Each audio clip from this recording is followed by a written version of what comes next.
In recent years, it's becoming more obvious that global warming is causing climate change, yet many people still struggle to understand what is actually happening.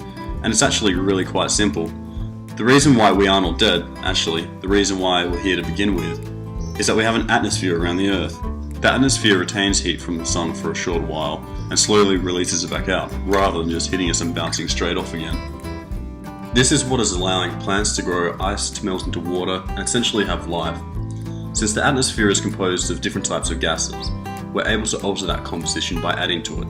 When we do that, the climate on Earth changes. So for the last few hundred years, we've been adding carbon to the atmosphere. For a while, we didn't really know who we were, nor did we care. Now many people say, yeah, but throughout Earth's history, the atmospheric content has been changing a lot. It goes in a cycle.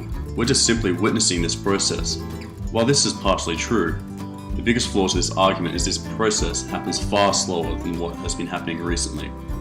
It can take up to millions of years. So in a way, it's true. We are witnessing one of these cycles, but on cocaine. So what happens when we continue on our jolly way of adding carbon to the atmosphere?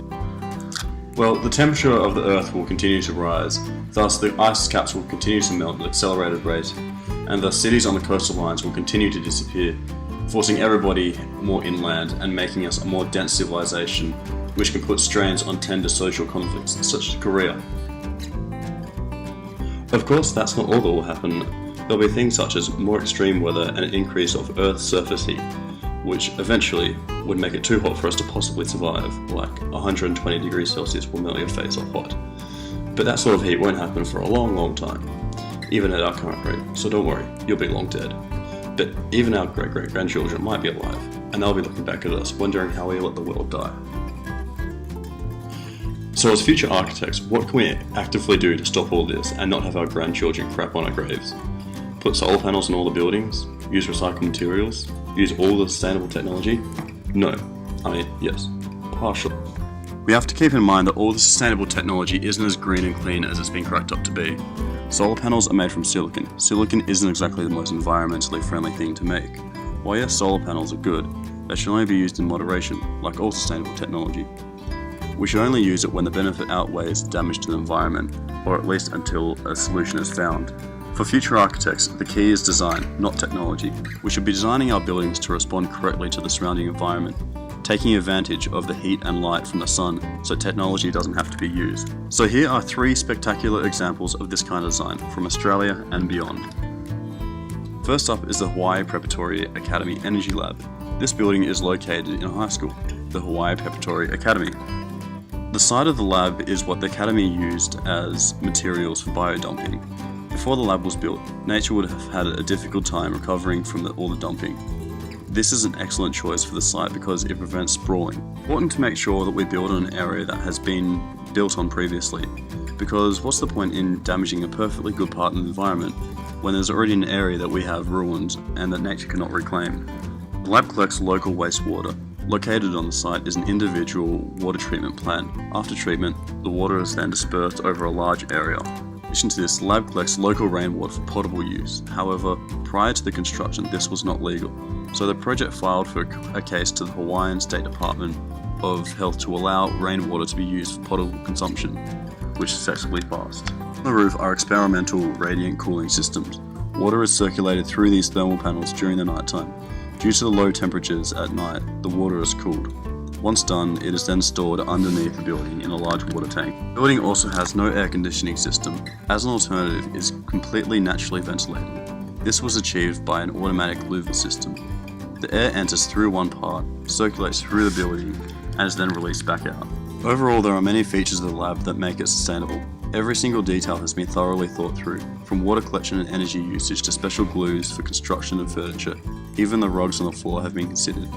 They were made from grass that has never come in contact with pesticides and are lined with unbleached cotton. The second building on our list of sustainability is the Marika-Alderton house in the Northern Territory. This house was designed by Australian architect Glenn Murcutt. Culture was a significant design requirement put in place by Murcutt. When designing this house, Murcutt lived with the clients on and off for a few years to observe and partake in the Aboriginal culture. He also thoroughly studied the history of the Aboriginal building methods. Aboriginals never really constructed anything beyond bark shelters. Murcutt's response to this was, a long, somewhat narrow building with a roof overhanging into a cantilever to provide shade and cooling. In the Northern Territory, temperatures can easily reach 40 degrees Celsius in summer.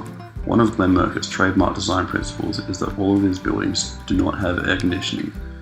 Since the heat can become so intense, Murcutt had to carefully plan how he intended to cool the house without air conditioning.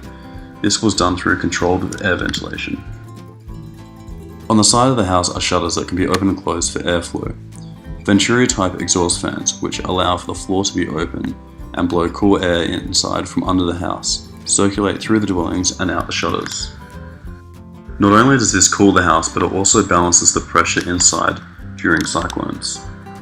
The house is also constructed on stilts, which will make it easy to deconstruct the house once its life is over and help nature to reclaim the footprint that it occupies currently. With this, the site is also in an area that is known for flooding, so being elevated off the ground reduces the chance of the house being completely flooded. Architect Glenn Murcutt also designed the Magny House, and like the Marika-Alderton house, it also does not have an air conditioning system. Murcutt does not believe in flashy show buildings. He believes that a building should respond appropriately to the surrounding environment, just as we do when it comes to clothing. If it gets hot, we take our jacket off. If it gets cold, we put it back on. The house is orientated horizontally along the west-east axis, so the long north front of the house gets high amounts of sunlight during summer times. So, needless to say, the suave curvature of the roof forming into a cantilever on the north-south side of the house is not intended to be some purposeful architectural elegant form. It is simply Murcutt's response to the high amount of summer sunlight glaring down on the structure. The house is cladded with horizontal corrugated iron. Many people believe that corrugated iron is a quick, ugly and cheap alternative to other materials and is mainly used on sheds. However, Murcutt has used corrugated iron on most of his design and has done so successfully. Murcutt sees corrugated iron as a reflection of the horizontal Australian landscape. Not only is corrugated iron material that looks good, provided it's done correctly, but is also a very good material for sustainable building. It's flexible, cheap, light, recyclable, and easy to resource.